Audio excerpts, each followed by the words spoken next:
Salam, perkenalkan nama lengkap saya Christianus Dungakaha. Saya mahasiswa STT GKS Lewa, jurusan S1 Teologi, angkatan 21. Di sini saya akan menjelaskan terkait pelayanan saya selama 2 bulan di GKS Jemaat Elopada dalam bentuk video. Selamat menyaksikan.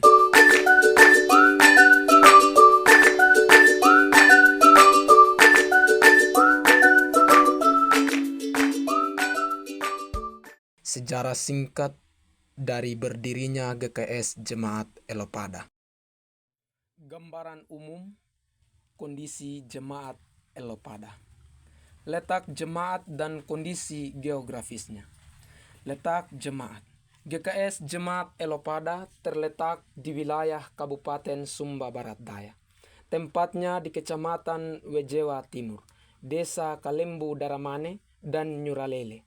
Pada umumnya rumah-rumah jemaat berada di lokasi daratan tanah datar dan lokasi daratan tanah tinggi. Adapun kondisi geografisnya, GKS Jemaat Elopada memiliki keadaan alam yang sangat subur sehingga dapat menolong jemaat untuk memenuhi kebutuhan hidup, terkhususnya jemaat yang berprofesi sebagai petani. Jemaat ini juga memiliki latar belakang pendidikan dari SD sampai perguruan tinggi dan memiliki pekerjaan yang berbeda-beda. Dari segi pekerjaan bervariasi, ada petani, pegawai, dan wira swasta. Jemaat ini memiliki penghasilan yang cukup tinggi sehingga dapat mendukung perkembangan jemaat itu sendiri. Dan kesadaran jemaat ini dalam memberi juga sangat tinggi. Dengan demikian, jemaat ini dapat berkembang dengan cepat. Sejarah pertumbuhan dan perkembangan GKS Jemaat Elopada.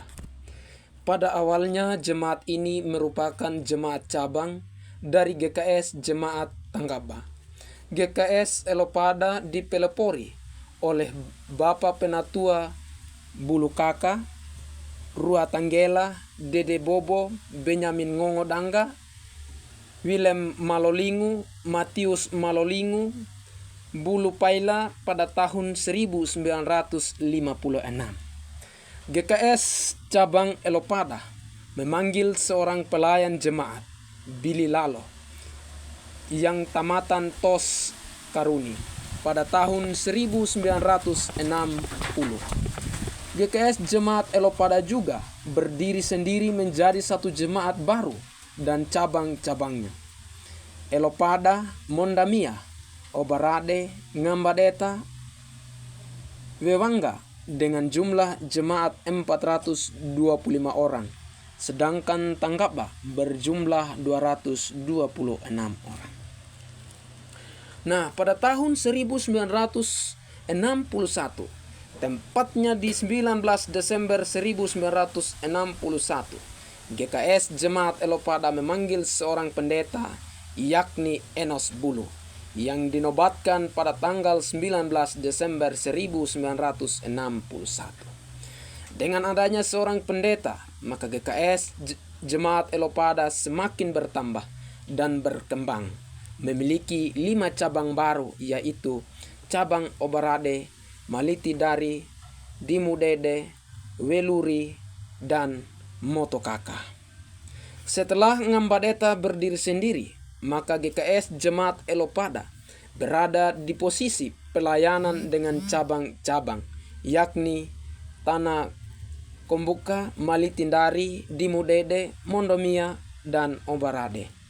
Jumlah jemaat waktu itu besar kecil 875 orang yang dilayani oleh seorang pendeta, yaitu Pendeta Enos Bulu, sebagai pendeta pertama dan dibantu oleh seorang vikaris dan 2 orang guru Injil. Nah, pada tanggal 1 Juni, Pendeta Enos Bulu dipensiunkan sehingga GKS Elopada menjadi lowong. Karena tidak ada pendeta, maka pelayanan sakramen dilakukan oleh pendeta konsulen dari GKS Jemaat Ngambadeta. Nah, pada tanggal 14 Juni 1984, GKS Elopada menobatkan Vikaris Dede Bobo SMTH sebagai pendeta yang kedua.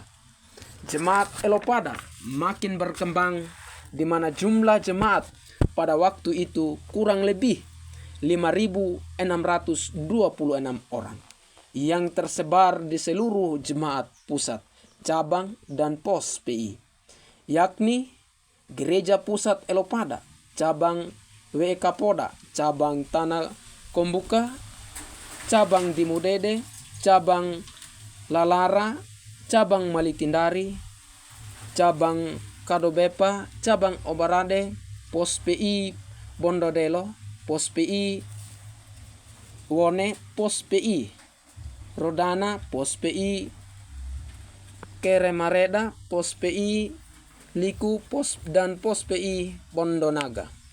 Nah, pada tahun 1992, Jemaat Obarade dimekarkan dari GKS Jemaat Elopada. Didukung pula dengan 2 cabang dan 1 pos PI, yakni cabang Omba Batuleito, cabang Bondodelo, dan pos PI Pondonaga. Nah, pada tahun 2000, Jemaat cabang Mondamia Tanah Kombuka dimekarkan dari GKS Jemaat Elopada. Berlanjut di tahun 2006, Jemaat cabang WK Poda dimekarkan dari GKS Jemaat Elopada. Dengan demikian, GKS Jemaat Elopada berdiri ataupun terdiri dari 1 pusat, 1 cabang, dan 2 ranting, yaitu GKS Pusat Elopada, cabang Redawano, ranting Webonga, dan ranting Pu'u Maliti. Nah, pada tanggal 4 Maret 2008, Vikaris Daniel Malo STH ditabiskan menjadi pendeta yang ketiga di Jemaat Elopada. Berlanjut pada tanggal 1 Januari 2009, Pendeta Dede Bobo SMTH pensiun. Nah, pada tanggal 21 Juli 2013, GKS Jemaat Elopada memekarkan 1 ranting, yaitu ranting WE Rambo. Sampai di tahun 2014, jemaat ini memiliki 1 jemaat pusat, 1 cabang, dan 3 ranting, yaitu GKS Pusat Elopada, cabang Redawano, ranting Webonga, ranting Pumaliti, dan ranting WE Rambo. Nah, dilihat dari perkembangan ketiga ranting tersebut yang sangat pesat dan dapat memenuhi syarat untuk menjadi cabang, maka dengan pergumulan yang cukup panjang, timbullah pemikiran dari BPMJ untuk ketiga ranting tersebut dapat dinaikkan menjadi status cabang, sehingga dalam kerapatan majelis diusulkan tentang perubahan status tersebut.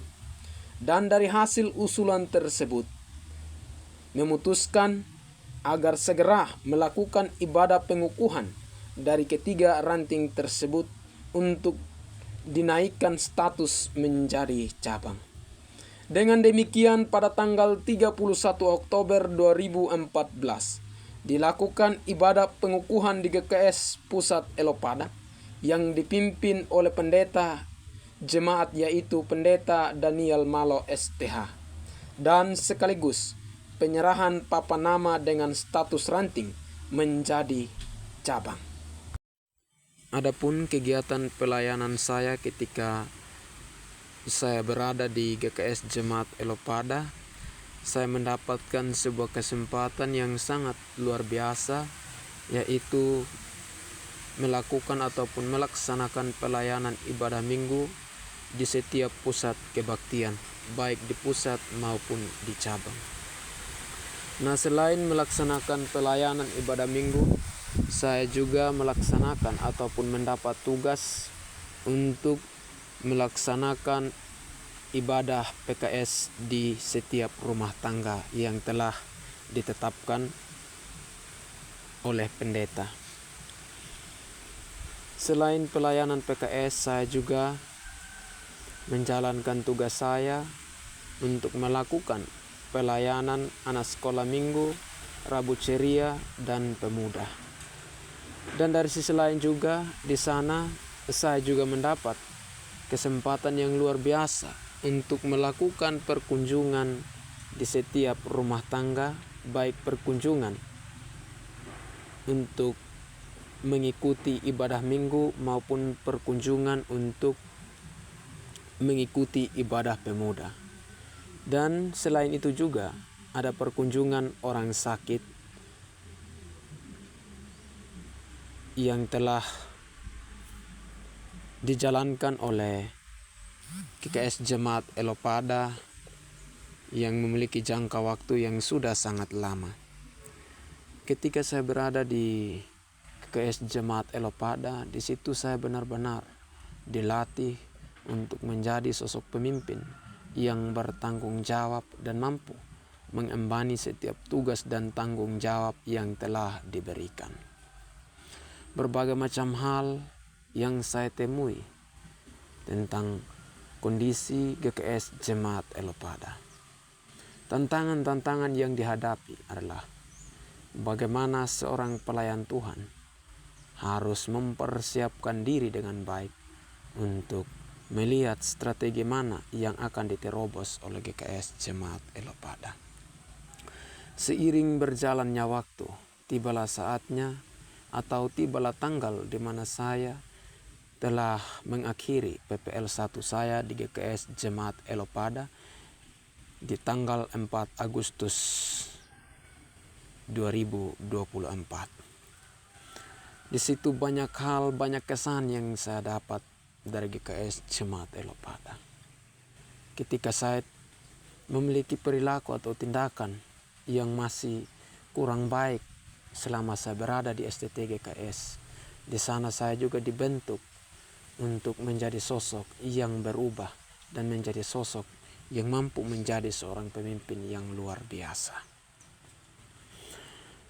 Saran untuk GKS Jemaat Elopada, tetaplah menjadi gereja, tetaplah menjadi jemaat yang tetap berpegang teguh kepada Tuhan itu sendiri. Saya mengucapkan limpah terima kasih banyak kepada GKS Jemaat Elopada. Sekian dan terima kasih. Ini merupakan video yang dapat saya sampaikan, yang dapat saya buat. Kurang lebihnya saya meminta maaf atas kendala ataupun kekurangan dari video yang saya buat.